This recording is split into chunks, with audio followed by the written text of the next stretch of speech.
Hi friends, வாங்க evening snacks என்ன செய்யலான்னு பார்க்கலாம். அரிசி மாவு எடுத்து வச்சுருக்கோம். கொத்தமல்லி தழை, கருவேப்பிலை, வரமிளகாய், பெரிய வெங்காயம் பொடி பொடியாக அறுத்து வச்சுருக்கோம். அரிசி மாவு போண்டா தாங்க இன்றைக்கி. எப்படி செய்கிறதுன்னு பார்க்கலாம் வாங்க. அரிசி மாவு போண்டாவுக்கு மாவில் வெங்காயம் போட்டுக்கலாம்.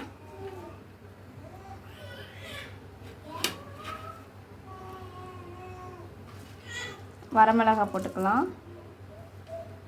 கருவேப்பிலை, கொத்தமல்லி தழை, உப்பு தேவையான அளவு போட்டுக்கலாம்.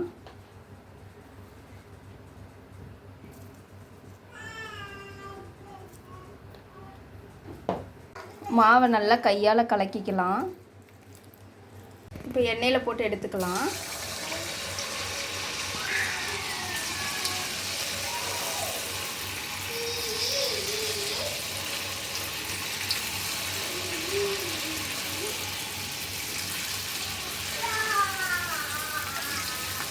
கணமன ஆடுது.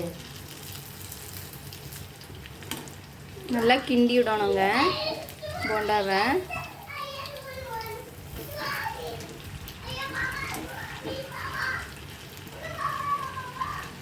நல்லா பொன்னிறமாக வந்த குட்டி திருப்பி விட்டு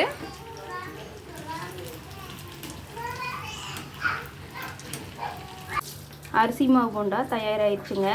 பிடிச்சிருந்தா லைக் பண்ணுங்கள், ஷேர் பண்ணுங்கள், சப்ஸ்கிரைப் பண்ணிடுங்க. தேங்க்யூ.